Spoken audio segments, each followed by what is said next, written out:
ان اللہ اشترى من المؤمنین انفسهم واموالهم بان لهم الجنہ يقاتلون في سبيل الله فيقتلون ويقتلون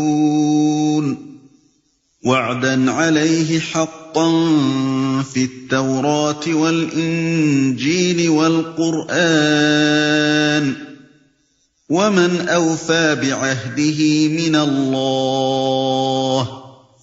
فاستبشروا ببيعكم الذي بايعتم به وَذَلِكَ هُوَ الْفَوْزُ الْعَظِيمُ۔ حقیقت یہ ہے کہ اللہ نے مومنوں سے ان کے نفس اور ان کے مال جنت کے بدلے خرید لیے ہیں۔ وہ اللہ کی راہ میں لڑتے اور مارتے اور مرتے ہیں، ان سے جنت کا وعدہ اللہ کے ذمے ایک پختہ وعدہ ہے تورات اور انجیل اور قرآن میں۔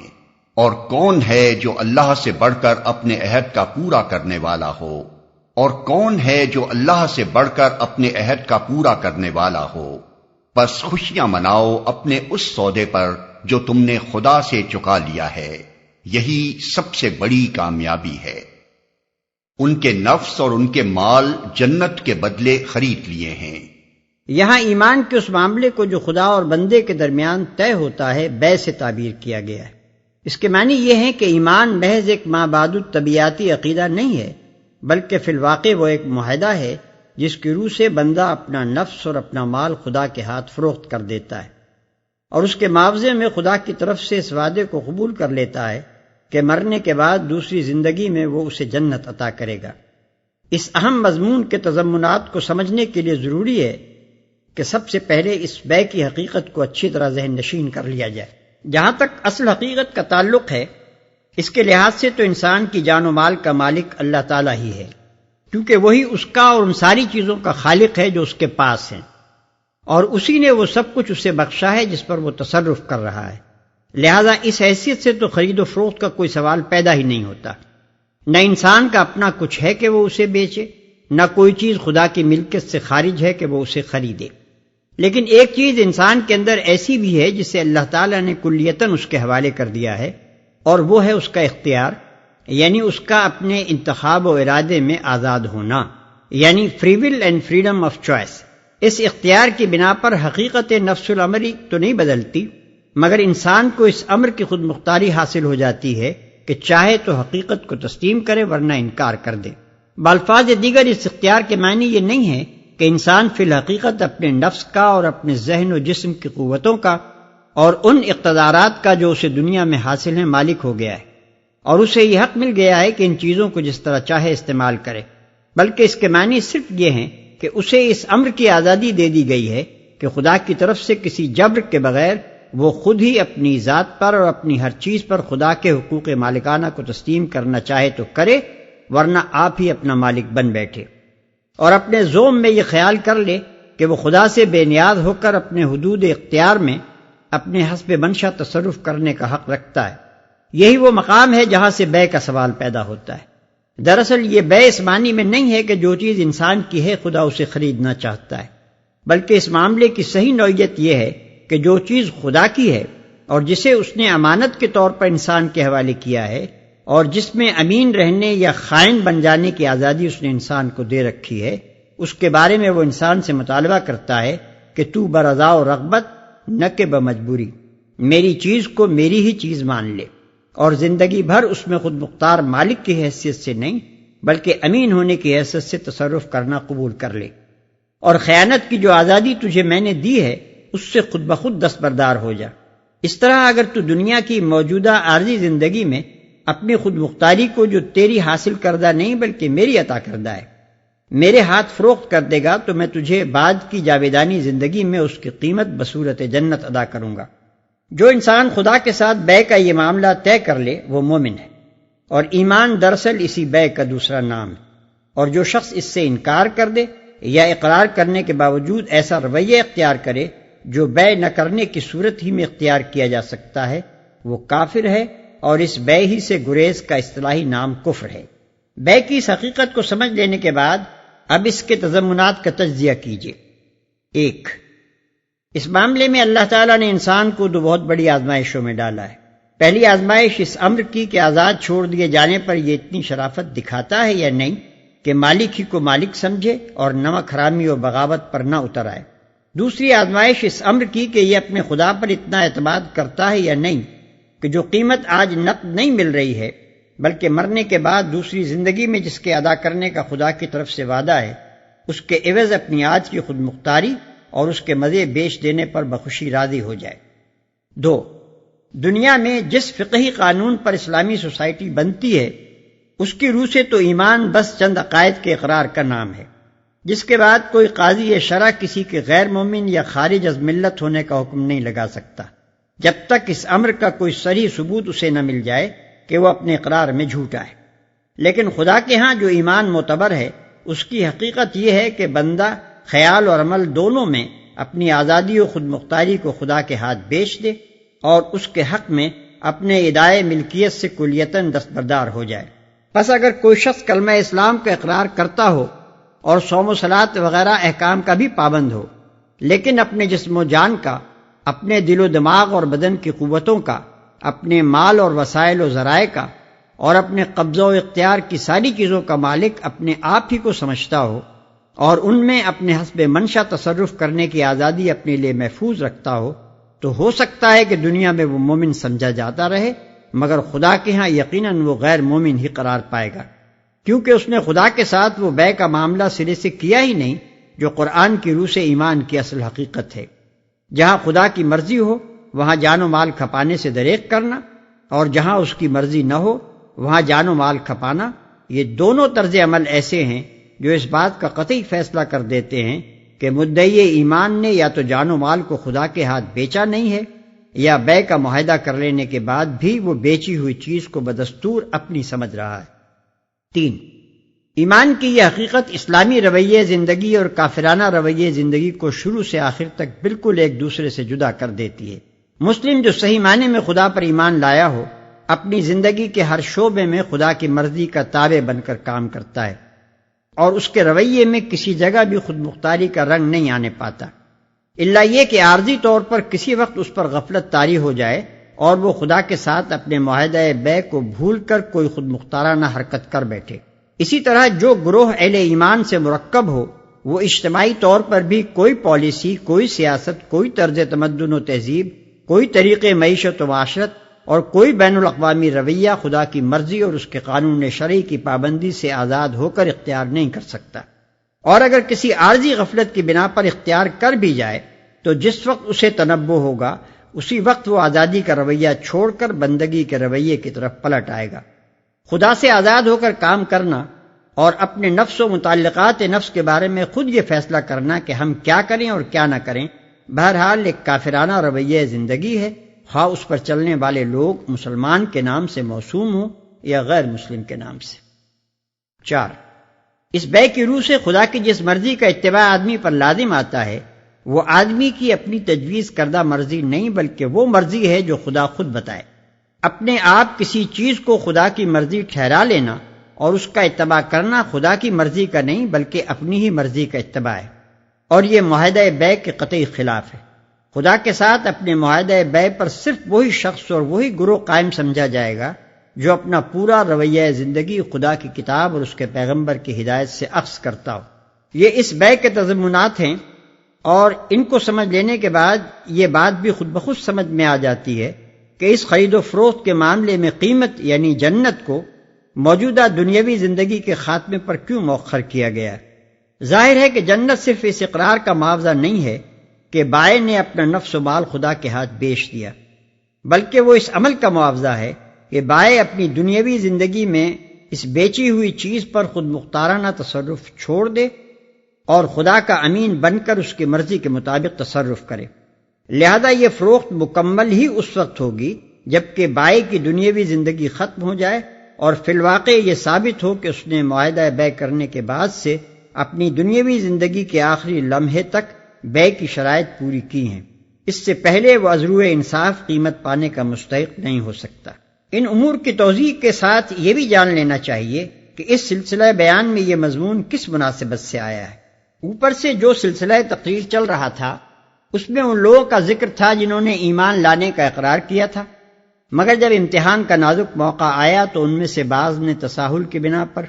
بعض نے اخلاص کی کمی کی وجہ سے، اور بعض نے قطعی منافقت کی راہ سے خدا اور اس کے دین کی خاطر اپنے وقت، اپنے مال، اپنے مفاد اور اپنی جان کو قربان کرنے میں دریغ کیا۔ لہذا ان مختلف اشخاص اور طبقوں کے رویے پر تنقید کرنے کے بعد اب ان کو صاف صاف بتایا جا رہا ہے کہ وہ ایمان جسے قبول کرنے کا تم نے اقرار کیا ہے محض یہ مان لینے کا نام نہیں ہے کہ خدا ہے اور وہ ایک ہے، بلکہ دراصل وہ اس امر کا اقرار ہے کہ خدا ہی تمہارے نفس اور تمہارے مال کا مالک ہے۔ پس یہ اقرار کرنے کے بعد اگر تم اس نفس و مال کو خدا کے حکم پر قربان کرنے سے جی چراتے ہو اور دوسری طرف اپنے نفس کی قوتوں کو اور اپنے ذرائع کو خدا کے منشا کے خلاف استعمال کرتے ہو تو یہ اس بات کی دلیل ہے کہ تم اپنے اقرار میں جھوٹے ہو۔ سچے اہل ایمان صرف وہ لوگ ہیں جو واقعی اپنا نفس و مال خدا کے ہاتھ بیچ چکے ہیں اور اسی کو ان چیزوں کا مالک سمجھتے ہیں۔ جہاں اس کا حکم ہوتا ہے وہاں انہیں بے دریغ قربان کرتے ہیں، اور جہاں اس کا حکم نہیں ہوتا وہاں نفس کی طاقتوں کا کوئی ادنا سا جز اور مالی ذرائع کا کوئی ذرا سا حصہ بھی خرچ کرنے کے لیے تیار نہیں ہوتے۔ ان سے جنت کا وعدہ اللہ کے ذمے ایک پختہ وعدہ ہے تورات اور انجیل اور قرآن میں۔ اس امر پر بہت اعتراضات کیے گئے ہیں کہ جس وعدے کا یہاں ذکر ہے وہ تورات اور انجیل میں موجود نہیں ہے، مگر جہاں تک انجیل کا تعلق ہے یہ اعتراضات بے بنیاد ہیں۔ جو اناجیل اس وقت دنیا میں موجود ہیں ان میں حضرت مسیح علیہ السلام کے متعدد اقوال ہم کو ایسے ملتے ہیں جو اس آیت کے ہم معنی ہیں۔ مثلا آپ کا ارشاد ہے، مبارک ہیں وہ جو راست بازی کے سبب ستائے گئے ہیں کیونکہ آسمان کی بادشاہت انہی کی ہے۔ متی باب 5 آیت 10۔ جو کوئی اپنی جان بچاتا ہے اسے کھوئے گا، اور جو کوئی میرے سبب اپنی جان کھوتا ہے اسے بچائے گا۔ متی باب 10 آیت 39۔ جس کسی نے گھروں یا بھائیوں یا بہنوں یا باپ یا ماں یا بچوں یا کھیتوں کو میرے نام کی خاطر چھوڑ دیا ہے اس کو 100 گنا ملے گا اور ہمیشہ کی زندگی کا وارث ہوگا۔ متی باب 19 آیت 29۔ البتہ تورات جس صورت میں اس وقت موجود ہے اس میں بلا شبہ یہ مضمون نہیں پایا جاتا، اور یہی مضمون کیا وہ تو حیات بعد الموت اور یوم الحساب اور اخروی جزا و سزا کے تصور ہی سے خالی ہے، حالانکہ یہ عقیدہ ہمیشہ سے دین حق کا جزو لا ينفک رہا ہے۔ لیکن موجودہ تورات میں اس مضمون کے نہ پائے جانے سے یہ نتیجہ نکالنا درست نہیں ہے کہ واقعی تورات اس سے خالی تھی۔ حقیقت یہ ہے کہ یہود اپنے زمانہ تنزل میں کچھ ایسے مادہ پرست اور دنیا کی خوشحالی کے بھوکے ہو گئے تھے کہ ان کے نزدیک نعمت اور انعام کے کوئی معنی اس کے سوا نہ رہے تھے کہ وہ اسی دنیا میں حاصل ہو۔ اسی لیے کتاب الہی میں بندگی و اطاعت کے بدلے جن جن انعامات کے وعدے ان سے کیے گئے تھے ان سب کو وہ دنیا ہی میں اتار لائے، اور جنت کی ہر تعریف کو انہوں نے فلسطین کے سرزمین پر چسپاں کر دیا جس کے وہ امیدوار تھے۔ مثال کے طور پر تورات میں متعدد مقامات پر ہم کو یہ مضمون ملتا ہے، سن اے اسرائیل، خداوند ہمارا خدا ایک ہی خداوند ہے، تو اپنے سارے دل اور اپنی ساری جان اور اپنی ساری طاقت سے خداوند اپنے خدا سے محبت کر۔ استثناء باب 6 آیت 4 اور 5۔ اور یہ کہ کیا وہ تمہارا باپ نہیں جس نے تم کو خریدا ہے، اسی نے تم کو بنایا اور قیام بخشا۔ استثناء باب 32 آیت 6۔ لیکن اس تعلق باللہ کی جو جزا بیان ہوئی ہے وہ یہ ہے کہ تم اس ملک کے مالک ہو جاؤ گے جس میں دودھ اور شہد بہتا ہے، یعنی فلسطین۔ اس کی اصل وجہ یہ ہے کہ تورات جس صورت میں اس وقت پائی جاتی ہے اول تو وہ پوری نہیں ہے، اور پھر وہ خالص کلام الہی پر بھی مشتمل نہیں ہے، بلکہ اس میں بہت سا تفسیری کلام خدا کے کلام کے ساتھ شامل کر دیا گیا ہے۔ اس کے اندر یہودیوں کی قومی روایات، ان کے نسلی تعصبات، ان کے اوہام، ان کی آرزوؤں اور تمناؤں، ان کی غلط فہمیوں اور ان کے فقہی اجتہادات کا ایک معتدب حصہ ایک ہی سلسلہ عبارت میں کلام الہی کے ساتھ کچھ اس طرح رل مل گیا ہے کہ اکثر مقامات پر اصل کلام کو ان زوائد سے ممیز کرنا قطعاً غیر ممکن ہو جاتا ہے۔ التائبون العابدون الحامدون السائحون الراكعون الساجدون الساجدون الآمرون بالمعروف والناهون عن المنكر والحافظون لحدود الله وبشر المؤمنين۔ اللہ کی طرف بار بار پلٹنے والے، اس کی بندگی بجا لانے والے، اس کی تعریف کے گن گانے والے، اس کی خاطر زمین میں گردش کرنے والے، اس کے آگے رکوع اور سجدے کرنے والے، نیکی کا حکم دینے والے، بدی سے روکنے والے اور اللہ کے حدود کی حفاظت کرنے والے۔ اس شان کے ہوتے ہیں وہ مومن جو اللہ سے خرید و فروخت کا یہ معاملہ طے کرتے ہیں، اور اے نبی ان مومنوں کو خوشخبری دے دو۔ اللہ کی طرف بار بار پلٹنے والے، متن میں لفظ التائبون استعمال ہوا ہے، جس کا لفظی ترجمہ توبہ کرنے والے، لیکن جس انداز کلام میں یہ لفظ استعمال کیا گیا ہے اس سے صاف ظاہر ہے کہ توبہ کرنا اہل ایمان کے مستقل صفات میں سے ہے۔ اس لیے اس کا صحیح مفہوم یہ ہے کہ وہ ایک ہی مرتبہ توبہ نہیں کرتے بلکہ ہمیشہ توبہ کرتے رہتے ہیں، اور توبہ کے اصل معنی رجوع کرنے یا پلٹنے کے ہیں۔ لہذا اس لفظ کی حقیقی روح ظاہر کرنے کے لیے ہم نے اس کا تشریحی ترجمہ یوں کیا ہے کہ وہ اللہ کی طرف بار بار پلٹتے ہیں۔ مومن اگرچہ اپنے پورے شعور و ارادے کے ساتھ اللہ تعالیٰ سے اپنے نفس و مال کی بے کا معاملہ طے کرتا ہے، لیکن چونکہ ظاہر حال کے لحاظ سے محسوس یہی ہوتا ہے کہ نفس اس کا اپنا ہے اور مال اس کا اپنا ہے، اور یہ بات کہ اس نفس و مال کا اصل مالک اللہ تعالیٰ ہے ایک امر محسوس نہیں بلکہ محض ایک امر معقول ہے۔ اس لیے مومن کی زندگی میں بارہا ایسے مواقع پیش آتے رہتے ہیں جبکہ وہ عارضی طور پر خدا کے ساتھ اپنے معاملہ بے کو بھول جاتا ہے اور اس سے غافل ہو کر کوئی خود مختارانہ طرز عمل اختیار کر بیٹھتا ہے، مگر ایک حقیقی مومن کی صفت یہ ہے کہ جب بھی اس کی یہ عارضی بھول دور ہوتی ہے اور وہ اپنی غفلت سے چونکتا ہے اور اس کو یہ محسوس ہو جاتا ہے کہ غیر شعوری طور پر وہ اپنے عہد کی خلاف ورزی کر گزرا ہے، تو اسے ندامت لاحق ہوتی ہے۔ شرمندگی کے ساتھ وہ اپنے خدا کی طرف پلٹتا ہے، معافی مانگتا ہے اور اپنے عہد کو پھر سے تازہ کر لیتا ہے۔ یہی بار بار کی توبہ اور یہی رہ رہ کر خدا کی طرف پلٹنا اور ہر لغزش کے بعد وفاداری کی راہ پر واپس آنا ہی ایمان کے دوام و ثبات کا ضامن ہے۔ ورنہ انسان جن بشری کمزوریوں کے ساتھ پیدا کیا گیا ہے ان کی موجودگی میں تو یہ بات اس کے بس میں نہیں ہے کہ خدا کے ہاتھ ایک دفعہ نفس و مال بیچ دینے کے بعد ہمیشہ کامل شعوری حالت میں وہ اس بے کے تقاضوں کو پورا کرتا رہے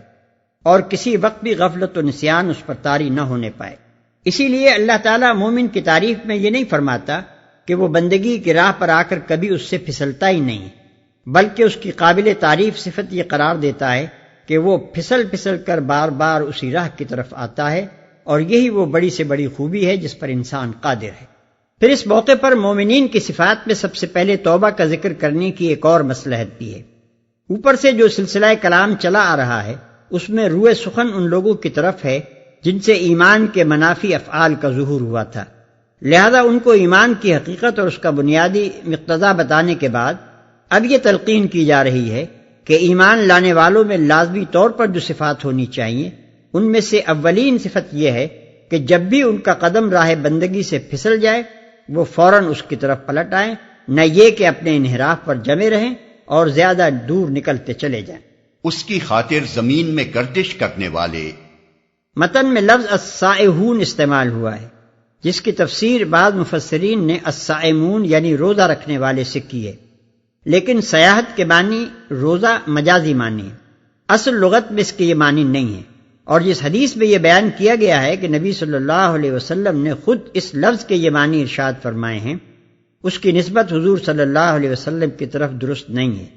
اس لیے ہم اس کو اصل لغوی معنی ہی میں لینا زیادہ صحیح سمجھتے ہیں۔ پھر جس طرح قرآن میں بکثرت مواقع پر مطلقاً انفاق کا لفظ استعمال ہوا ہے جس کے معنی خرچ کرنے کے ہیں اور مراد اس سے راہ خدا میں خرچ کرنا ہے، اسی طرح یہاں بھی سیاحت سے مراد محض گھومنا پھرنا نہیں ہے بلکہ ایسے مقاصد کے لیے زمین میں نقل و حرکت کرنا ہے جو پاک اور بلند ہوں اور جن میں اللہ کی رضا مطلوب ہو، مثلا اقامت دین کے لیے جہاد، کفر زدہ علاقوں سے ہجرت، دعوت دین، اصلاح خلق، طلب علم صالح، مشاہدہ آثار الہی اور تلاش رزق حلال۔ اس صفت کو یہاں مومنین کی صفات میں خاص طور پر اس لیے بیان کیا گیا ہے کہ جو لوگ ایمان کا دعویٰ کرنے کے باوجود جہاد کی پکار پر گھروں سے نہیں نکلے تھے، ان کو یہ بتایا جائے کہ حقیقی مومن ایمان کا دعویٰ کر کے اپنی جگہ چین سے بیٹھا نہیں رہ جاتا، بلکہ وہ خدا کے دین کو قبول کرنے کے بعد اس کا بول بالا کرنے کے لیے اٹھ کھڑا ہوتا ہے اور اس کے تقاضے پورے کرنے کے لیے دنیا میں دوڑ دھوپ اور سعی و جہد کرتا پھرتا ہے۔ اور اللہ کے حدود کی حفاظت کرنے والے، یعنی اللہ تعالیٰ نے عقائد، عبادات، اخلاق، معاشرت، تمدن، معیشت، سیاست، عدالت اور صلح و جنگ کے معاملات میں جو حدیں مقرر کر دی ہیں وہ ان کو پوری پابندی کے ساتھ ملحوظ رکھتے ہیں، اپنے انفرادی و اجتماعی عمل کو انہی حدود کے اندر محدود رکھتے ہیں اور کبھی ان سے تجاوز کر کے نہ تو منمانی کارروائیاں کرنے لگتے ہیں اور نہ خدائی قوانین کے بجائے خود ساختہ قوانین یا انسانی ساخت کے دوسرے قوانین کو اپنی زندگی کا ضابطہ بناتے ہیں۔ اس کے علاوہ خدا کی حدود کی حفاظت میں یہ مفہوم بھی شامل ہے کہ ان حدود کو قائم کیا جائے اور انہیں ٹوٹنے نہ دیا جائے۔ لہذا سچے اہل ایمان کی تعریف صرف اتنی ہی نہیں ہے کہ وہ خود حدود اللہ کی پابندی کرتے ہیں، بلکہ مزید برآں ان کی یہ صفت بھی ہے کہ وہ دنیا میں اللہ کی مقرر کردہ حدود کو قائم کرنے کی کوشش کرتے ہیں،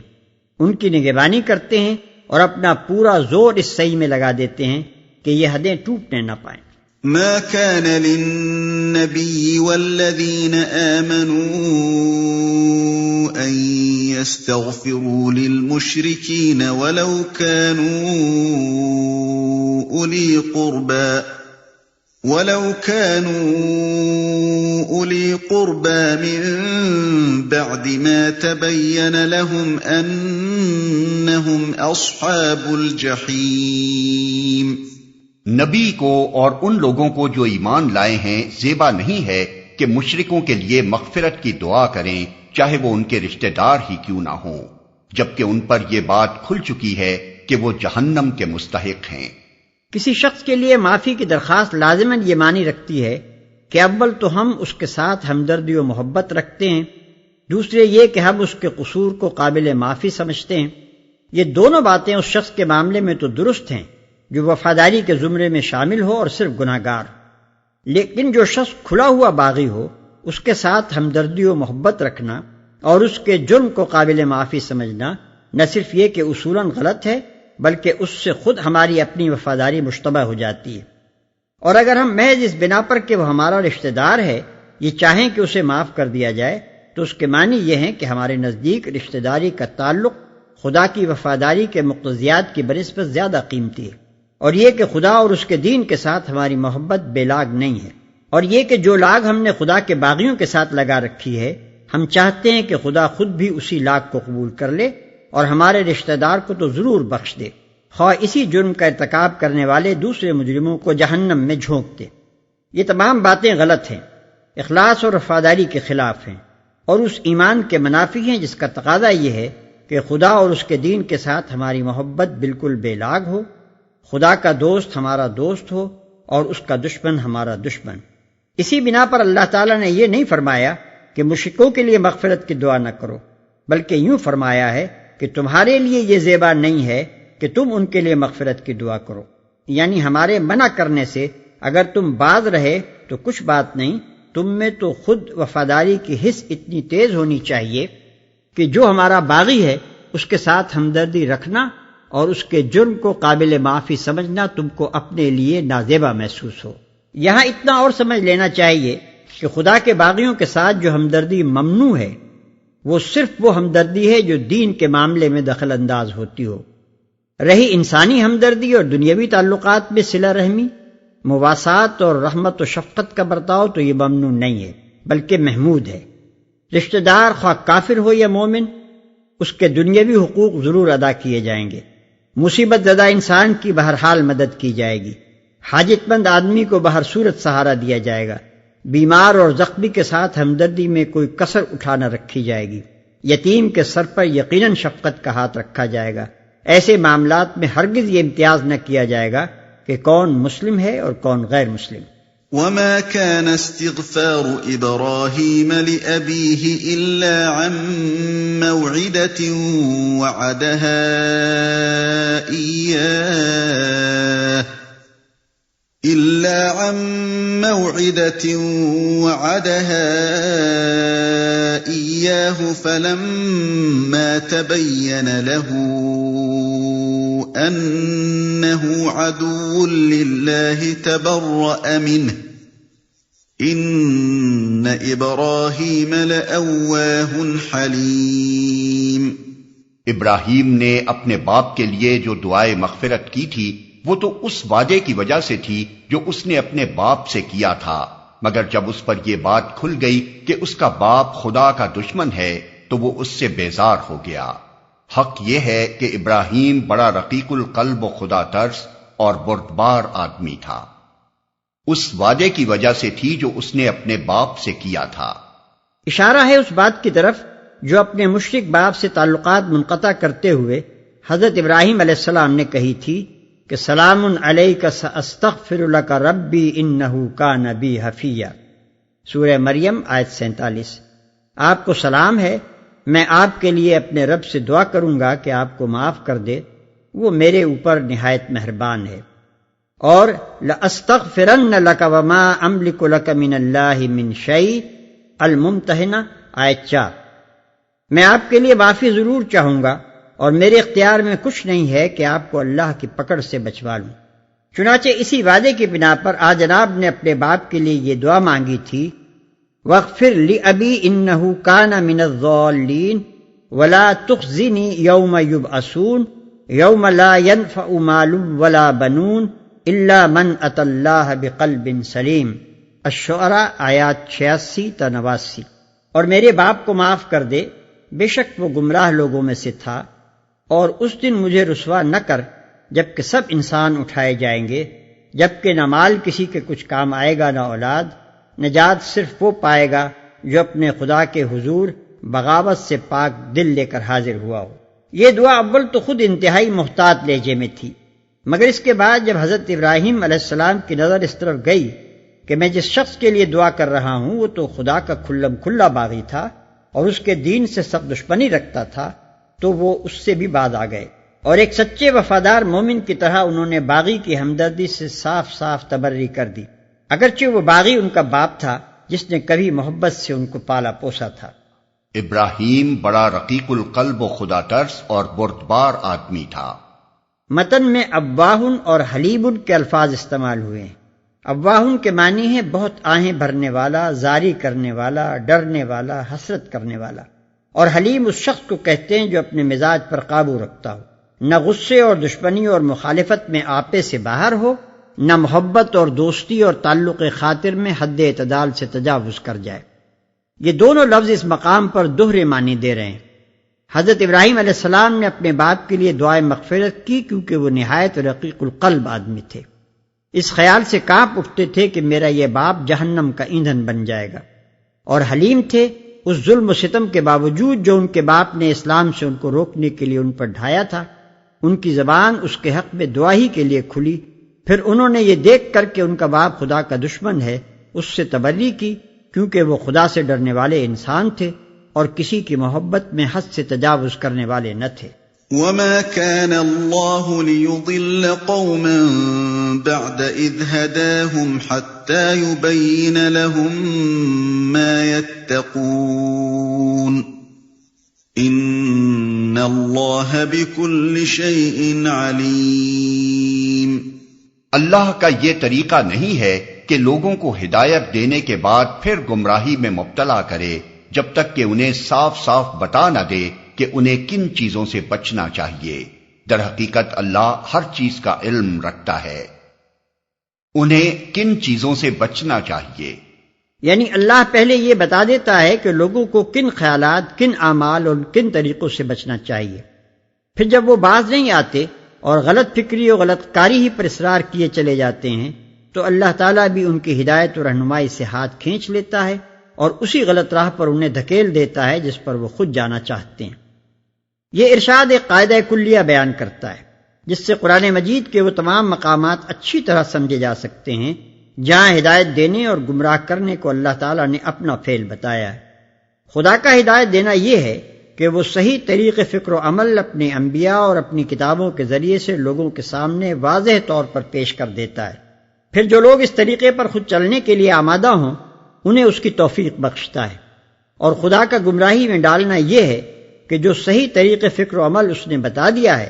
اگر اس کے خلاف چلنے ہی پر کوئی اصرار کرے اور سیدھا نہ چلنا چاہے تو خدا اس کو زبردستی راست بھی اور راست رو نہیں بناتا، بلکہ جدھر وہ خود جانا چاہتا ہے اسی طرف اس کو جانے کی توفیق دے دیتا ہے۔ اس خاص سلسلہ کلام میں یہ بات جس مناسبت سے بیان ہوئی ہے وہ پچھلی تقریر اور بعد کی تقریر پر غور کرنے سے بآسانی سمجھ میں آ سکتی ہے۔ یہ ایک طرح کی تنبیہ ہے جو نہایت موضوع طریقے سے پچھلے بیان کا خاتمہ بھی قرار پا سکتی ہے اور آگے جو بیان آ رہا ہے اس کی تمہید بھی۔ ان اللہ له ملک السماوات والارض یحیی ویمیت وما لکم من دون اللہ من ولی ولا نصیر۔ اور یہ بھی واقعہ ہے کہ اللہ ہی کے قبضے میں آسمان و زمین کی سلطنت ہے، اسی کے اختیار میں زندگی و موت ہے، اور تمہارا کوئی حامی و مددگار ایسا نہیں ہے جو تمہیں اس سے بچا سکے۔ لقد تاب الله على النبي والمهاجرين والأنصار الذين اتبعوه في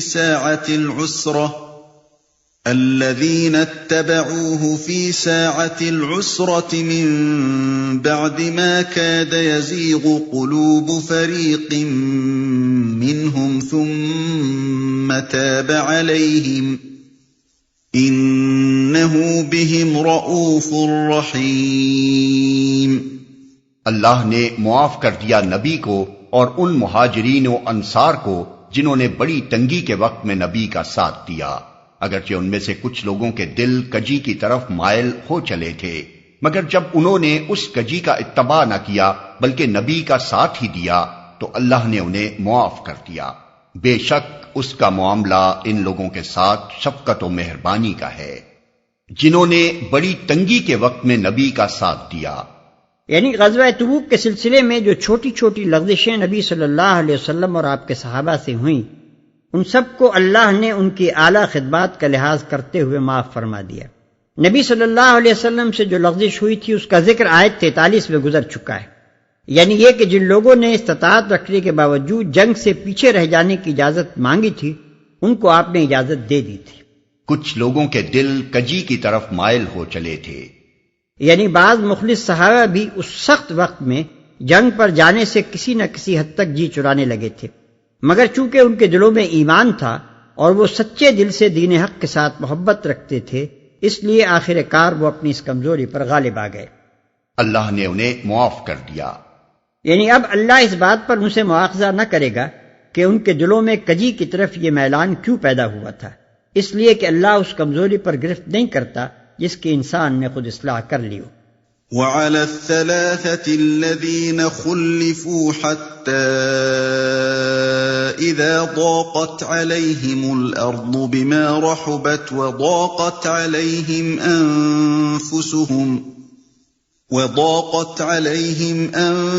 أنفسهم وظنوا أن لا ملجأ من الله إلا إليه ثم تاب عليهم ليتوبوا إن الله هو التواب الرحيم۔ اور ان تینوں کو بھی اس نے معاف کیا جن کے معاملے کو ملتوی کر دیا گیا تھا، جب زمین اپنی ساری وسعت کے باوجود ان پر تنگ ہو گئی اور ان کی اپنی جانیں بھی ان پر بار ہونے لگیں، اور انہوں نے جان لیا کہ اللہ سے بچنے کے لیے کوئی جائے پناہ خود اللہ ہی کے دامن رحمت کے سوا نہیں ہے، تو اللہ اپنی مہربانی سے ان کی طرف پلٹا تاکہ وہ اس کی طرف پلٹ آئیں، یقیناً وہ بڑا معاف کرنے والا اور رحیم ہے۔ جن کے معاملے کو ملتوی کر دیا گیا تھا، نبی صلی اللہ علیہ وسلم جب تبوک سے مدینہ واپس تشریف لائے تو وہ لوگ معذرت کرنے کے لیے حاضر ہوئے جو پیچھے رہ گئے۔ ان میں 80 سے کچھ زیادہ منافق تھے اور 3 سچے مومن بھی تھے۔ منافقین جھوٹے عذرات پیش کرتے گئے اور حضور صلی اللہ علیہ وسلم ان کی معذرت قبول کرتے چلے گئے۔ پھر ان تینوں مومنوں کی باری آئی اور انہوں نے صاف صاف اپنے قصور کا اعتراف کر لیا۔ نبی صلی اللہ علیہ وسلم نے ان تینوں کے معاملے میں فیصلے کو ملتوی کر دیا اور عام مسلمانوں کو حکم دے دیا کہ جب تک خدا کا حکم نہ آئے ان سے کسی قسم کا معاشرتی تعلق نہ رکھا جائے۔ اسی معاملے کا فیصلہ کرنے کے لیے یہ آیت نازل ہوئی۔ یہاں یہ بات پیش نظر رہے کہ ان 3 اصحاب کا معاملہ ان 7 اصحاب سے مختلف ہے جن کا ذکر اس سے پہلے گزر چکا ہے۔ انہوں نے بعض پرس سے پہلے ہی خود اپنے آپ کو سزا دے لی تھی۔ یقیناً وہ بڑا معاف کرنے والا اور رحیم ہے۔ یہ تینوں صاحب کعب بن مالک، ہلال بن امیہ اور مرارہ بن ربی تھے۔ جیسا کہ اوپر ہم بیان کر چکے ہیں، تینوں سچے مومن تھے۔ اس سے پہلے اپنے اخلاص کا بارہا ثبوت دے چکے تھے، قربانیاں کر چکے تھے۔ آخر الذکر 2 اصحاب تو غزوہ بدر کے شرکاء میں سے تھے جن کی صداقت ایمانی ہر شعبے سے بالاتر تھی، اور اول الذکر بزرگ اگرچہ بدری نہ تھے لیکن بدر کے سوا ہر غزوہ میں نبی صلی اللہ علیہ وسلم کے ساتھ رہے۔ ان خدمات کے باوجود جو سستی اس نازک موقع پر جبکہ تمام قابل جنگ اہل ایمان کو جنگ کے لیے نکل آنے کا حکم دیا گیا تھا، ان حضرات نے دکھائی، اس پر سخت گرفت کی گئی۔ نبی صلی اللہ علیہ وسلم نے تبوک سے واپس تشریف لا کر مسلمانوں کو حکم دے دیا کہ کوئی ان سے سلام کلام نہ کرے۔ 40 دن کے بعد ان کی بیویوں کو بھی ان سے الگ رہنے کی تاکید کر دی گئی۔ فی الواقع مدینے کی بستی میں ان کا وہی حال ہو گیا تھا جس کی تصویر اس آیت میں کھینچی گئی ہے۔ آخر ایک کار جب ان کے مقاطع کو 50 دن ہو گئے تب معافی کا یہ حکم نازل ہوا۔ ان تینوں صاحبوں میں سے حضرت کعب بن مالک رضی اللہ عنہ نے اپنا قصہ بہت تفصیل کے ساتھ بیان کیا ہے جو غائب درجہ سبق آموز ہے۔ اپنے بڑھاپے کے زمانے میں جبکہ وہ نابینا ہو چکے تھے، انہوں نے اپنے صاحبزادے عبداللہ سے جو ان کا ہاتھ پکڑ کر انہیں چلایا کرتے تھے یہ قصہ خود بیان کیا۔ وہ فرماتے ہیں کہ غزوہ تبوک کی تیاری کے زمانے میں نبی صلی اللہ علیہ وسلم جب کبھی مسلمانوں سے شرکت جنگ کی اپیل کرتے تھے، میں اپنے دل میں ارادہ کر لیتا تھا کہ چلنے کی تیاری کروں گا، مگر پھر واپس آ کر سستی کر جاتا تھا اور کہتا تھا کہ ابھی کیا ہے، جب چلنے کا وقت آئے گا تو تیار ہوتے کیا دیر لگتی ہے۔ اسی طرح بات ٹلتی رہی یہاں تک کہ لشکر کی روانگی کا وقت آ گیا اور میں تیار نہ تھا۔ میں نے دل میں کہا کہ لشکر کو چلنے دو، میں 1-2 روز بعد راستے ہی میں اس سے جا ملوں گا، مگر پھر وہی سستی مانے ہوئی حتیٰ کہ وقت نکل گیا۔ اس زمانے میں جبکہ میں مدینے میں رہا، میرا دل یہ دیکھ کر بے حد کڑتا تھا کہ میں پیچھے جن لوگوں کے ساتھ رہ گیا ہوں وہ یا تو منافق ہیں یا وہ ضعیف اور مجبور لوگ جن کو اللہ نے معذور کر رکھا ہے۔ جب نبی صلی اللہ علیہ وسلم تبوک سے واپس تشریف لائے تو حسب معمول آپ نے پہلے مسجد آ کر 2 رکعت نماز پڑھی، پھر لوگوں سے ملاقات کے لیے بیٹھے۔ اس مجلس میں منافقین نے آ کر اپنے عذرات لمبی چوڑی قسموں کے ساتھ پیش کرنے شروع کیے۔ یہ 80 سے زیادہ آدمی تھے۔ حضور صلی اللہ علیہ وسلم نے ان میں سے ایک ایک کی بناوٹی باتیں سنی، ان کے ظاہری عذرات کو قبول کر لیا اور ان کے باطن کو خدا پر چھوڑ کر فرمایا خدا تمہیں معاف کرے۔ پھر میری باری آئی، میں نے آگے بڑھ کر سلام عرض کیا، آپ میری طرف دیکھ کر مسکرائے اور فرمایا تشریف لائیے، آپ کو کس چیز نے روکا تھا؟ میں نے عرض کیا خدا کی قسم اگر میں اہل دنیا میں سے کسی کے سامنے حاضر ہوا ہوتا تو ضرور کوئی نہ کوئی بات بنا کر اس کو راضی کرنے کی کوشش کرتا۔ باتیں بنانی تو مجھے بھی آتی ہیں، مگر آپ کے متعلق میں یقین رکھتا ہوں کہ اگر اس وقت کوئی جھوٹا عذر پیش کر کے میں نے آپ کو راضی کر بھی لیا تو اللہ ضرور آپ کو مجھ سے پھر ناراض کر دے گا۔ البتہ اگر سچ کہوں تو چاہے آپ ناراض ہی کیوں نہ ہوں، مجھے امید ہے کہ اللہ میرے لیے معافی کی کوئی صورت پیدا فرما دے گا۔ واقعہ یہ ہے کہ میرے پاس کوئی عذر نہیں ہے جسے پیش کر سکوں، میں جانے پر پوری طرح قادر تھا۔ اس پر حضور نے فرمایا یہ شخص ہے جس نے سچی بات کہی، اچھا اٹھ جاؤ اور انتظار کرو یہاں تک کہ اللہ تمہارے معاملے میں کوئی فیصلہ کرے۔ میں اٹھا اور اپنے قبیلے کے لوگوں میں جا بیٹھا۔ یہاں سب کے سب میرے پیچھے پڑ گئے اور مجھے بہت ملامت کی کہ تو نے کوئی عذر کیوں نہ کر دیا۔ یہ باتیں سن کر میرا نفس بھی کچھ آمادہ ہونے لگا کہ پھر حاضر ہو کر کوئی بات بنا دوں، مگر جب مجھے معلوم ہوا کہ 2 اور صالح آدمیوں مرارہ بن ربی اور ہلال بن امیہ نے بھی وہی سچی بات کہی ہے جو میں نے کہی تھی تو مجھے تسکین ہو گئی اور میں اپنی سچائی پر جمع رہا۔ اس کے بعد نبی صلی اللہ علیہ وسلم نے عام حکم دے دیا کہ ہم تینوں آدمیوں سے کوئی بات نہ کرے۔ وہ دونوں تو گھر بیٹھ گئے مگر میں نکلتا تھا، جماعت کے ساتھ نماز پڑھتا تھا، بازاروں میں چلتا پھرتا تھا، اور کوئی مجھ سے بات نہ کرتا تھا۔ ایسا معلوم ہوتا تھا کہ یہ سرزمین بالکل بدل گئی ہے، میں یہاں اجنبی ہوں اور اس بستی میں کوئی بھی میرا واقف کار نہیں۔ مسجد میں نماز کے لیے جاتا تو حسب معمول نبی صلی اللہ علیہ وسلم کو سلام کرتا تھا، مگر بس انتظار ہی کرتا رہ جاتا تھا کہ جواب کے لیے آپ کے ہونٹ جنبش کریں۔ نماز میں نظریں چرا کر حضور کو دیکھتا تھا کہ آپ کی نگاہیں مجھ پر کیسی پڑتی ہیں، مگر وہاں حال یہ تھا کہ جب تک میں نماز پڑھتا آپ میری طرف دیکھتے رہتے، اور جہاں میں نے سلام پھیرا کہ آپ نے میری طرف سے نظر ہٹائی۔ ایک روز میں گھبرا کر اپنے چچا زاد بھائی اور بچپن کے یار ابو قتادہ رضی اللہ عنہ کے پاس گیا اور ان کے باغ کی دیوار پر چڑھ کر انہیں سلام کیا، مگر اس اللہ کے بندے نے سلام کا جواب تک نہ دیا۔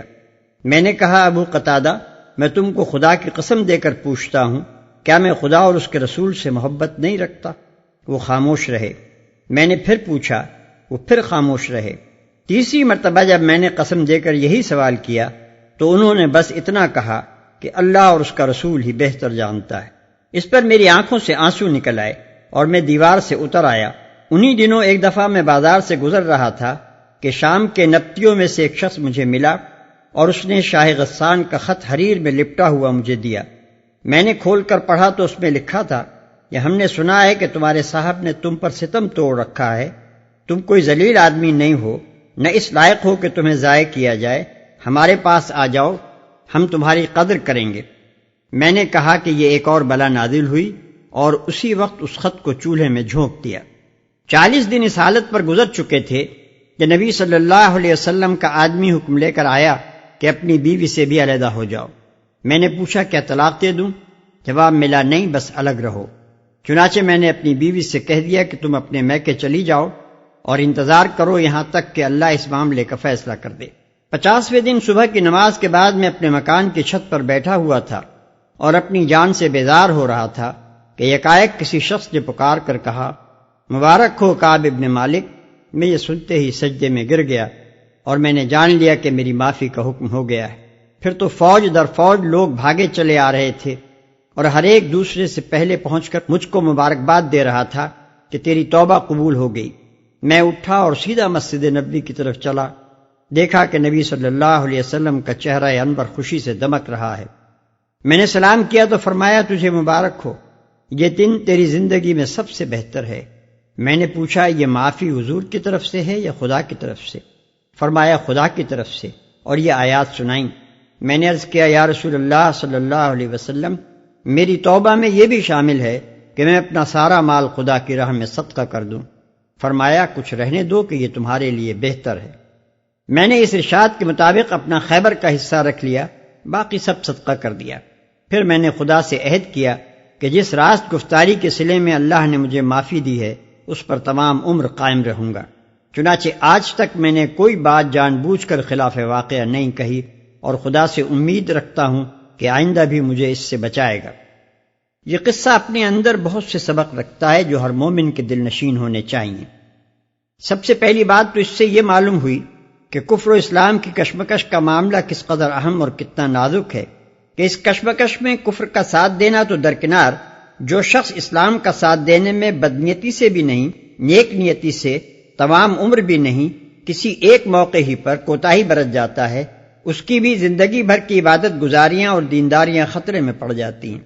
حتیٰ کہ ایسے عالی قدر لوگ بھی گرفت سے نہیں بچتے جو بدر و احد اور احزاب و حنین کے سخت بارکوں میں جاں بازی کے جوہر دکھا چکے تھے اور جن کا اخلاص و ایمان ذرہ برابر بھی مشتبہ نہ تھا۔ دوسری بات جو اس سے کچھ کم اہم نہیں، یہ ہے کہ ادائے فرض میں تساہل کوئی معمولی چیز نہیں ہے، بلکہ بسا اوقات محض تساہل ہی تساہل میں آدمی کسی ایسے قصور کا مرتکب ہو جاتا ہے جس کا شمار بڑے گناہوں میں ہوتا ہے، اور اس وقت یہ بات اسے پکڑ سے نہیں بچا سکتی کہ اس نے اس قصور کا ارتکاب بدنیتی سے نہیں کیا تھا۔ پھر یہ قصہ اس معاشرے کی روح کو بڑی خوبی کے ساتھ ہمارے سامنے بے نقاب کرتا ہے جو نبی صلی اللہ علیہ وسلم کی قیادت میں بنا تھا۔ ایک طرف منافقین ہیں جن کی غداریاں سب پر آشکارا ہیں، مگر ان کے ظاہری عذر سن لیے جاتے ہیں اور درگزر کیا جاتا ہے، کیونکہ ان سے خلوص کی امید ہی کب تھی کہ اب اس کے عدم کی شکایت کی جاتی۔ دوسری طرف ایک آزمودہ کار مومن ہے جس کی جانثاری پر شبہ تک کی گنجائش نہیں اور وہ جھوٹی باتیں بھی نہیں بناتا، صاف صاف قصور کا اعتراف کر لیتا ہے، مگر اس پر غضب کی بارش برسا دی جاتی ہے، نہ اس بنا پر کہ اس کے مومن ہونے میں کوئی شبہ ہو گیا ہے، بلکہ اس بنا پر کہ مومن ہو کر اس نے وہ کام کیوں کیا جو منافقوں کے کرنے کا تھا۔ مطلب یہ تھا کہ زمین کے نمک تو تم ہو، تم سے بھی اگر نمکینی حاصل نہ ہوئی تو پھر اور نمک کہاں سے آئے گا۔ پھر لطف یہ ہے کہ سارے قضیے میں لیڈر جس شان سے سزا دیتا ہے اور پیرو جس شان سے سزا کو بھگتتا ہے اور پوری جماعت جس شان سے سزا کو نافذ کرتی ہے، اس کا ہر پہلو بے نظیر ہے، اور یہ فیصلہ کرنا مشکل ہو جاتا ہے کہ کس کی زیادہ تعریف کی جائے۔ لیڈر نہایت سخت سزا دے رہا ہے، مگر غصے اور نفرت کے ساتھ نہیں، گہری محبت کے ساتھ دے رہا ہے۔ باپ کی طرح شعلہ بار نگاہوں کا ایک گوشہ ہر وقت یہ خبر دے جاتا ہے کہ تجھ سے دشمنی نہیں ہے، بلکہ تیرے قصور پر تیری ہی خاطر دل دکھا ہے۔ تو درست ہو جائے تو یہ سینہ تجھے چمٹا لینے کے لیے بے چین ہے۔ پیرو سزا کی سختی پر تڑپ رہا ہے، مگر صرف یہی نہیں کہ اس کا قدم زیادہ اطاعت سے ایک لمحے کے لیے بھی نہیں ڈگمگاتا، اور صرف یہی نہیں کہ اس پر غرور نفس اور حمیت جاہلیہ کا کوئی دورہ نہیں پڑتا، اور علانیہ استکبار پر اتر آنا تو درکنار، وہ دل میں اپنے محبوب لیڈر کے خلاف کوئی شکایت تک نہیں آنے دیتا، بلکہ اس کے برعکس وہ لیڈر کی محبت میں اور زیادہ سرشار ہو گیا۔ سزا کے ان پورے 50 دنوں میں اس کی نظریں سب سے زیادہ بےتابی کے ساتھ جس چیز کی تلاش میں رہیں وہ یہ تھی کہ سردار کی آنکھوں میں وہ گوشہ التفات اس کے لیے باقی ہے یا نہیں جو اس کی امیدوں کا آخری سہارا ہے۔ گویا وہ ایک قحط زدہ کسان تھا جس کا سارا سرمایہ امید بس ایک ذرا سا لکہ ابر تھا جو آسمان کے کنارے پر نظر آتا تھا۔ پھر جماعت کو دیکھیے تو اس کے ڈسپلن اور اس کی صالح اخلاقی اسپرٹ پر انسان اشش کر جاتا ہے۔ ڈسپلن کا یہ حال کہ ادھر لیڈر کی زبان سے بائیکاٹ کا حکم نکلا، ادھر پوری جماعت نے مجرم سے نگاہیں پھیر لیں۔ جلبت تو درکنار، خلوت تک میں کوئی قریب سے قریب رشتہ دار اور کوئی گہرے سے گہرا دوست بھی اس سے بات نہیں کرتا۔ بیوی تک اس سے الگ ہو جاتی ہے، خدا کا واسطہ دے دے کر پوچھتا ہے کہ میرے خلوص پہ تو تم کو شبہ نہیں ہے، مگر وہ لوگ بھی جو مدت العمر سے اس کو مخلص جانتے تھے صاف کہہ دیتے ہیں کہ ہم سے نہیں، خدا اور اس کے رسول سے اپنے خلوص کی سند حاصل کرو۔ دوسری طرف اخلاقی اسپرٹ اتنی بلند اور پاکیزہ کہ ایک شخص کی چڑھی ہوئی کمان اترتے ہی مردار خوروں کا کوئی گروہ اس کا گوشت نوچنے اور اسے پھاڑ کھانے کے لیے نہیں لپکتا، بلکہ اس پورے زمانہ عتاب میں جماعت کا ایک ایک فرد اپنے اس ماتوب بھائی کی مصیبت پر رنجیدہ اور اس کو پھر سے اٹھا کر گلے لگا لینے کے لیے بےتاب رہتا ہے، اور معافی کا اعلان ہوتے ہی لوگ دوڑ پڑتے ہیں کہ جلدی سے جلدی پہنچ کر اس سے ملیں اور اسے خوشخبری پہنچائیں۔ یہ نمونہ ہے اس صالح جماعت کا جسے قرآن دنیا میں قائم کرنا چاہتا ہے۔ اس پس منظر میں جب ہم آیت زیر بحث کو دیکھتے ہیں تو ہم پر یہ بات واضح ہو جاتی ہے کہ ان صاحبوں کو اللہ کے دربار سے جو معافی ملی ہے اور اس معافی کے انداز بیان میں جو رحمت و شفقت ٹپکی پڑ رہی ہے، اس کی وجہ ان کا وہ اخلاص ہے جس کا ثبوت انہوں نے 50 دن کی سخت سزا کے دوران میں دیا تھا۔ اگر قصور کر کے وہ اکڑتے اور اپنے لیڈر کی ناراضی کا جواب غصے اور عناد سے دیتے اور سزا ملنے پر اس طرح بفرتے جس طرح کسی خود پرست انسان کا غرور نفس زخم کھا کر بفرا کرتا ہے، اور مقاطعے کے دوران میں ان کا طرز عمل یہ ہوتا کہ ہمیں جماعت سے کٹ جانا گوارا ہے مگر اپنی خودی کے بت پر چوٹ کھانا گوارا نہیں ہے، اور اگر یہ سزا کا پورا زمانہ وہ اس دوڑ دھوپ میں گزارتے کہ جماعت کے اندر بددلی پھیلائیں اور بددل لوگوں کو ڈھونڈ ڈھونڈ کر اپنے ساتھ ملائیں تاکہ ایک جتھا تیار ہو، تو معافی کیسی، انہیں تو بالیقین جماعت سے کاٹ پھینکا جاتا۔ اور اس سزا کے بعد ان کی اپنی منہ مانگی سزا ان کو یہ دی جاتی کہ جاؤ اب اپنی خودی کے بت ہی کو پوجتے رہو، اعلائے کلمت الحق کی جد و جہد میں حصہ لینے کی سعادت اب تمہارے نصیب میں کبھی نہ آئے گی۔ لیکن ان تینوں صاحبوں نے اس کڑی آزمائش کے موقع پر یہ راستہ اختیار نہیں کیا، اگرچہ یہ بھی ان کے لیے کھلا ہوا تھا۔ اس کے برعکس انہوں نے وہ روش اختیار کی جو ابھی آپ سن آئے ہیں۔ اس روش کو اختیار کر کے انہوں نے ثابت کر دیا کہ خدا پرستی نے ان کے سینے میں کوئی بت باقی نہیں چھوڑا ہے جسے وہ پوجیں، اور اپنی پوری شخصیت کو انہوں نے راہ خدا کی جد و جہد میں جھونک دیا ہے، اور وہ اپنی واپسی کی کشتیاں اس طرح جلا کر اسلامی جماعت میں آئے ہیں کہ اب یہاں سے پلٹ کر کہیں اور نہیں جا سکتے۔ یہاں کی ٹھوکریں کھائیں گے مگر یہیں مریں گے اور کھپیں گے۔ کسی دوسری جگہ بڑی سے بڑی عزت بھی ملتی ہو تو یہاں کی ذلت چھوڑ کر اسے لینے نہ جائیں گے۔ اس کے بعد اگر انہیں اٹھا کر سینے سے لگا نہ لیا جاتا تو اور کیا کیا جا سکتا تھا۔ یہی وجہ ہے کہ اللہ تعالیٰ ان کی معافی کا ذکر ایسے شفقت بھرے الفاظ میں فرماتا ہے کہ ہم ان کی طرف پلٹے تاکہ وہ ہماری طرف پلٹ آئیں۔ ان چند لفظوں میں اس حالت کی تصویر کھینچ دی گئی ہے کہ آقا نے پہلے تو ان بندوں سے نظر پھیر لی تھی، مگر جب وہ بھاگے نہیں بلکہ دل شکستہ ہو کر اسی کے در پر بیٹھ گئے تو ان کی شان وفاداری دیکھ کر آقا سے خود نہ رہا گیا، جوش محبت سے بے قرار ہو کر وہ آپ نکل آیا تاکہ انہیں دروازے سے اٹھا لائے۔ يا أيها الذين آمنوا اتقوا الله وكونوا مع الصادقين۔ اے لوگو جو ایمان لائے ہو اللہ سے ڈرو اور سچے لوگوں کا ساتھ دو۔ ما كان لأهل المدينة ومن حولهم من الأعراب أن يتخلفوا عن رسول الله ولا يرغبوا بأنفسهم عن نفسه ذلك بأنهم لا يصيبهم ظمأ ولا نصب ولا مخمصة في سبيل الله ولا يطؤون موطئا يغيظ الكفار ولا ينالون من عدو نيلا إلا كتب لهم به عمل صالح إن الله لا يضيع أجر المحسنين۔ مدینے کے باشندوں اور گرد و نواح کے بدویوں کو یہ ہرگز زیبا نہ تھا کہ اللہ کے رسول کو چھوڑ کر گھر بیٹھ رہتے اور اس کی طرف سے بے پرواہ ہو کر اپنے اپنے نفس کی فکر میں لگ جاتے، اس لیے کہ ایسا کبھی نہ ہوگا کہ اللہ کی راہ میں بھوک، پیاس اور جسمانی مشقت کی کوئی تکلیف وہ جھیلیں، اور منکرین حق کو جو راہ ناگوار ہے اس پر کوئی قدم وہ اٹھائیں، اور کسی دشمن سے عداوت حق کا کوئی انتقام وہ لیں، اور اس کے بدلے ان کے حق میں ایک عمل صالح نہ لکھا جائے۔ یقیناً اللہ کے ہاں محسنوں کا حق الخدمت مارا نہیں جاتا ہے۔ ولا ينفقون نفقة صغيرة ولا كبيرة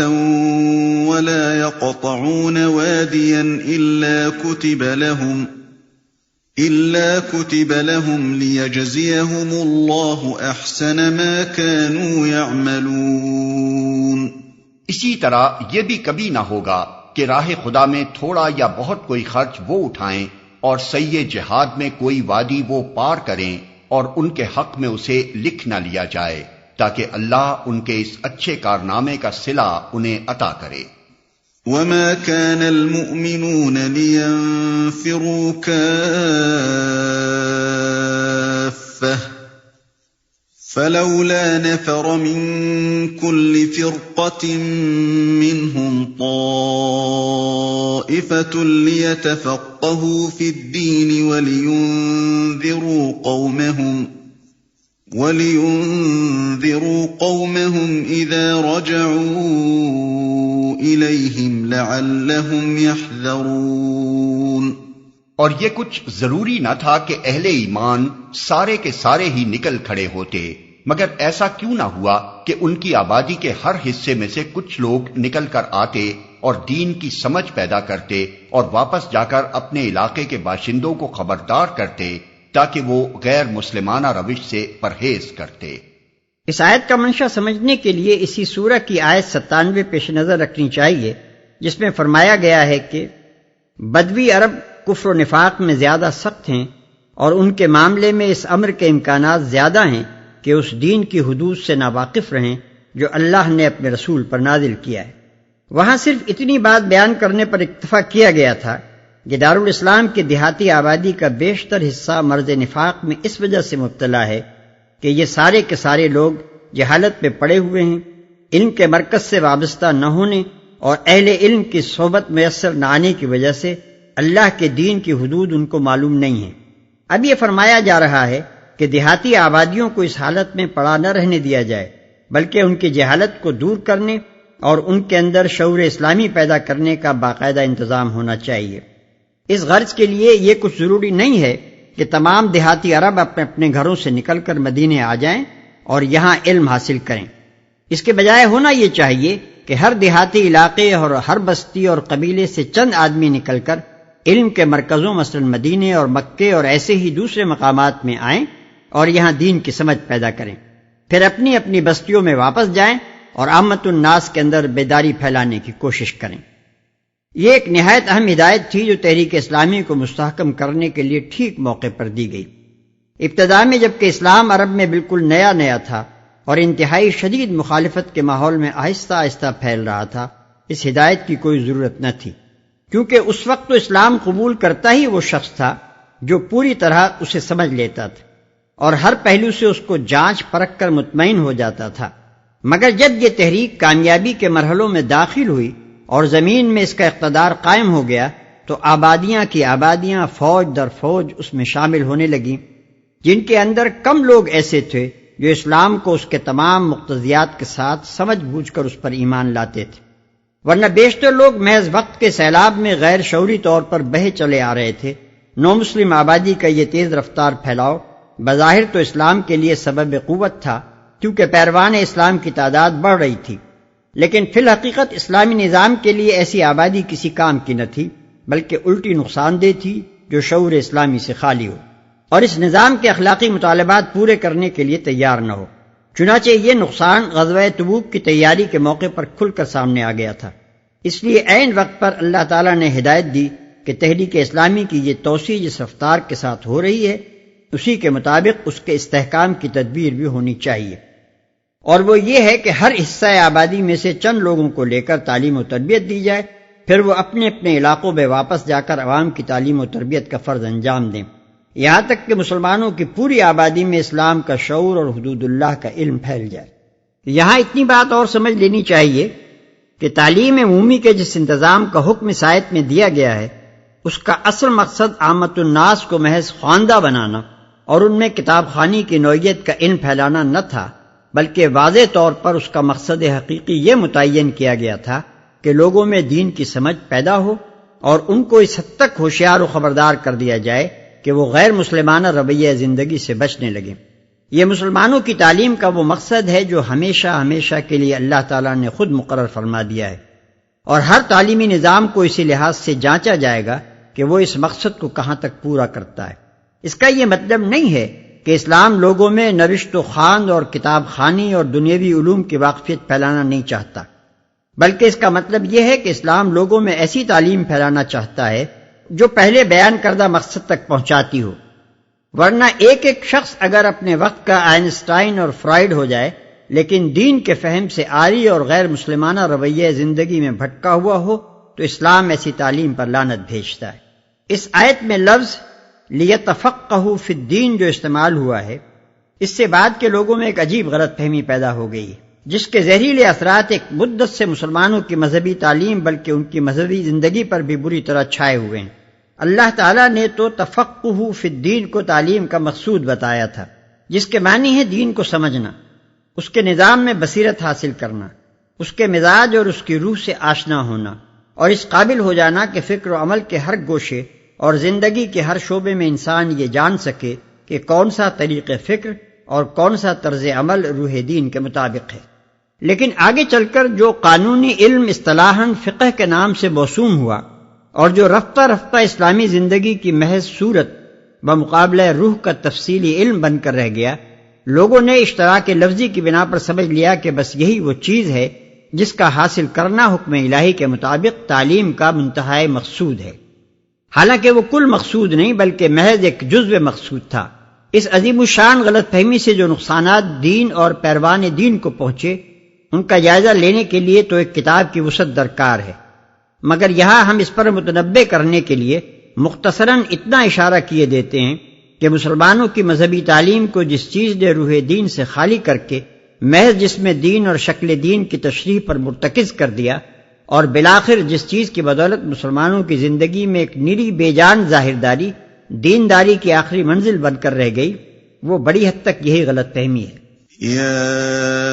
أيها الذين آمنوا قاتلوا الذين يلونكم من الكفار وليجدوا فيكم غلظة واعلموا أن الله مع المتقين الْمُتَّقِينَ اے لوگو جو ایمان لائے ہو، جنگ کرو ان منکرین حق سے جو تم سے قریب ہیں، اور چاہیے کہ وہ تمہارے اندر سختی پائیں، اور جان لو کہ اللہ متقیوں کے ساتھ ہے۔ جنگ کرو ان منکرین حق سے جو تم سے قریب ہیں۔ آیت کے ظاہر الفاظ سے جو مطلب نکلتا ہے وہ یہ ہے کہ دارالاسلام کے جس حصے سے دشمنان اسلام کا جو علاقہ متصل ہو، اس کے خلاف جنگ کرنے کی اولین ذمہ داری اسی حصے کے مسلمانوں پر عائد ہوتی ہے۔ لیکن اگر آگے کے سلسلہ کلام کے ساتھ ملا کر اس آیت کو پڑھا جائے تو معلوم ہوتا ہے کہ یہاں کفار سے مراد وہ منافق لوگ ہیں جن کا انکار حق پوری طرح نمایاں ہو چکا تھا، اور جن کے اسلامی سوسائٹی میں خلط ملط رہنے سے سخت نقصانات پہنچ رہے تھے۔ رکوع 10 کی ابتدا میں بھی جہاں سے اس سلسلہ تقریر کا آغاز ہوا تھا، پہلی بات یہی کہی گئی تھی کہ اب ان آستین کے سانپوں کا استحصال کرنے کے لیے باقاعدہ جہاد شروع کر دیا جائے۔ وہی بات اب تقریر کے اختتام پر تاکید کے لیے پھر دہرائی گئی ہے تاکہ مسلمان اس کی اہمیت کو محسوس کریں اور ان منافقوں کے معاملے میں ان نسلی و نسبی اور معاشرتی تعلقات کا لحاظ نہ کریں جو ان کے اور ان کے درمیان وابستگی کے موجب بنے ہوئے تھے۔ وہاں ان کے خلاف جہاد کرنے کا حکم دیا گیا تھا، یہاں اس سے شدید تر لفظ قتال استعمال کیا گیا ہے، جس سے مراد یہ ہے کہ ان کا پوری طرح قلع قبا کر دیا جائے، کوئی کسر ان کی سرکوبی میں اٹھا نہ رکھی جائے۔ وہاں کفار اور منافق دو الگ لفظ بولے گئے تھے، یہاں ایک ہی لفظ کفار پر اکتفا کیا گیا ہے تاکہ ان لوگوں کا انکار حق جو صریح طور پر ثابت ہو چکا تھا ان کے ظاہری اقرار ایمان کے پردے میں چھپ کر کسی رعایت کا مستحق نہ سمجھ لیا جائے۔ وہ تمہارے اندر سختی پائیں، یعنی اب وہ نرم سلوک ختم ہو جانا چاہیے جو اب تک ان کے ساتھ ہوتا رہا ہے۔ یہی بات رکوع 10 کی ابتدا میں کہی گئی تھی کہ وَغْلُظْ عَلَيْهِمْ، یعنی ان کے ساتھ سختی سے پیش آؤ۔ اللہ متقیوں کے ساتھ ہے۔ اس تنبیہ کے دو مطلب ہیں اور دونوں یکساں طور پر مراد بھی ہیں۔ ایک یہ کہ ان منکرین حق کے معاملے میں اگر تم نے اپنے شخصی اور خاندانی اور معاشی تعلقات کا لحاظ کیا تو یہ حرکت تقویٰ کے خلاف ہوگی،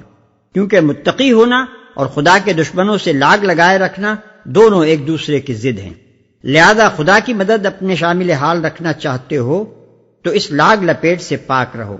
دوسرے یہ کہ یہ سختی اور جنگ کا جو حکم دیا جا رہا ہے اس کا یہ مطلب نہیں ہے کہ ان کے ساتھ سختی کرنے میں اخلاق و انسانیت کی بھی ساری حدیں توڑ ڈالی جائیں۔ حدود اللہ کی نگہداشت تو بہرحال تمہاری ہر کارروائی میں ملحوظ رہنی ہی چاہیے۔ اس کو اگر تم نے چھوڑ دیا تو اس کے معنی یہ ہوں گے کہ اللہ تمہارا ساتھ چھوڑ دے۔ وَإِذَا مَا أُنزِلَتْ سُورَةٌ فَمِنْهُمْ مَنْ يَقُولُ أَيُّكُمْ زَادَتْهُ هَذِهِ إِيمَانًا فَأَمَّا الَّذِينَ آمَنُوا فَزَادَتْهُمْ إِيمَانًا وَهُمْ يَسْتَبْشِرُونَ۔ جب کوئی نئی صورت نازل ہوتی ہے تو ان میں سے بعض لوگ مذاق کے طور پر مسلمانوں سے پوچھتے ہیں کہ کہو تم میں سے کس کے ایمان میں اس سے اضافہ ہوا؟ اس کا جواب یہ ہے کہ جو لوگ ایمان لائے ہیں ان کے ایمان میں تو فی الواقع ہر نازل ہونے والی صورت نے اضافہ ہی کیا ہے اور وہ اس سے دلشاد ہیں۔ وَأَمَّا الَّذِينَ فِي قُلُوبِهِم مَّرَضٌ فَزَادَتْهُمْ رِجْسًا إِلَى رِجْسِهِمْ وَمَاتُوا وَهُمْ كَافِرُونَ۔ البتہ جن لوگوں کے دلوں کو نفاق کا روگ لگا ہوا تھا ان کی سابق نجاست پر ہر نئی صورت نے ایک اور نجاست کا اضافہ کر دیا اور وہ مرتے دم تک کفر ہی میں مبتلا رہے۔ أَوَلَا يَرَوْنَ أَنَّهُمْ يُفْتَنُونَ فِي كُلِّ عَامٍ مَّرَّةً أَوْ مَرَّتَيْنِ ثُمَّ لَا يَتُوبُونَ وَلَا هُمْ يَذَّكَّرُونَ۔ کیا یہ لوگ دیکھتے نہیں کہ ہر سال ایک دو مرتبہ یہ آزمائش میں ڈالے جاتے ہیں مگر اس پر بھی نہ توبہ کرتے ہیں نہ کوئی سبق لیتے ہیں؟ ہر سال ایک دو مرتبہ یہ آزمائش میں ڈالے جاتے ہیں، یعنی کوئی سال ایسا نہیں گزر رہا ہے جبکہ ایک دو مرتبہ ایسے حالات نہ پیش آ جاتے ہوں جن میں ان کا دعویٰ ایمان آزمائش کی کسوٹی پر کسا نہ جاتا ہو اور اس کی کھوٹ کا راز فاش نہ ہو جاتا ہو۔ کبھی قرآن میں کوئی حکم ایسا آ جاتا ہے جس سے ان کی خواہشات نفس پر کوئی نئی پابندی عائد ہو جاتی ہے، کبھی دین کا کوئی ایسا مطالبہ سامنے آ جاتا ہے جس سے ان کے مفاد پر ضرب پڑتی ہے۔ کبھی کوئی اندرونی قضیہ ایسا رونما ہو جاتا ہے جس میں یہ امتحان مضمر ہوتا ہے کہ ان کو اپنے دنیاوی تعلقات اور اپنے شخصی و خاندانی اور قبائلی دلچسپیوں کی بنسبت خدا اور اس کا رسول اور اس کا دین کس قدر عزیز ہے۔ کبھی کوئی جنگ ایسی پیش آ جاتی ہے جس میں یہ آزمائش ہوتی ہے کہ یہ جس دین پر ایمان لانے کا دعویٰ کر رہے ہیں اس کی خاطر جان، مال، وقت اور محنت کا کتنا ایثار کرنے کے لیے تیار ہیں۔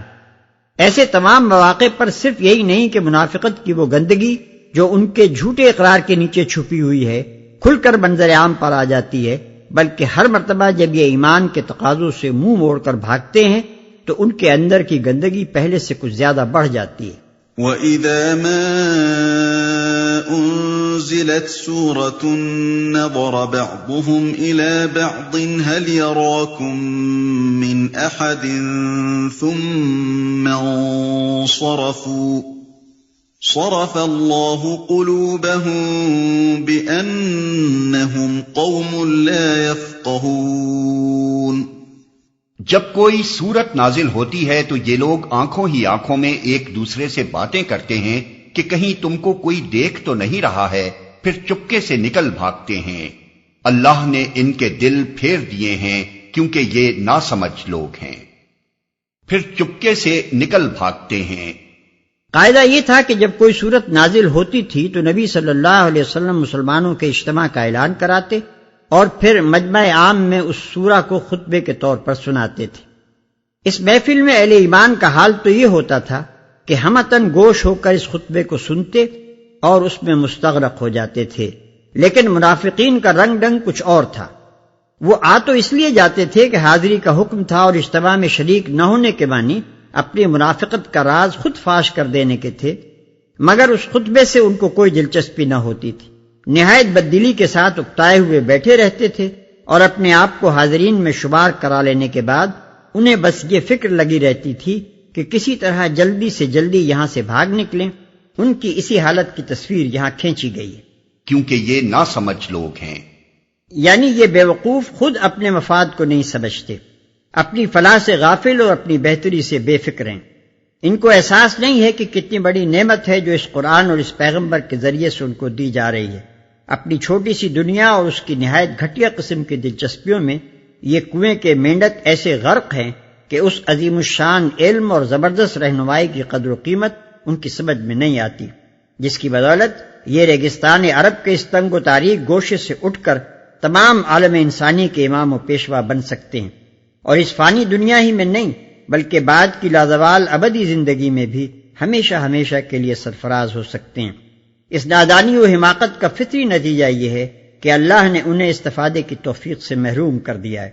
جب فلاح و کامرانی اور قوت و عظمت کا یہ خزانہ مفت لٹ رہا ہوتا ہے اور خوش نصیب لوگ اسے دونوں ہاتھوں سے لوٹ رہے ہوتے ہیں، اس وقت ان بد نصیبوں کے دل کسی اور طرف متوجہ ہوتے ہیں اور انہیں خبر تک نہیں ہوتی کہ کس دولت سے محروم رہ گئے۔ لقد جاءكم رسول من أنفسكم عزيز عليه ما عنتم حريص عليكم بالمؤمنين رؤوف رحيم۔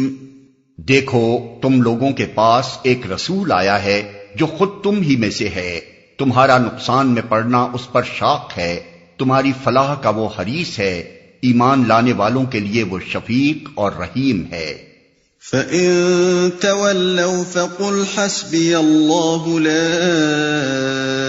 إِلَٰهَ إِلَّا هُوَ عَلَيْهِ تَوَكَّلْتُ وَهُوَ رَبُّ الْعَرْشِ الْعَظِيمِ۔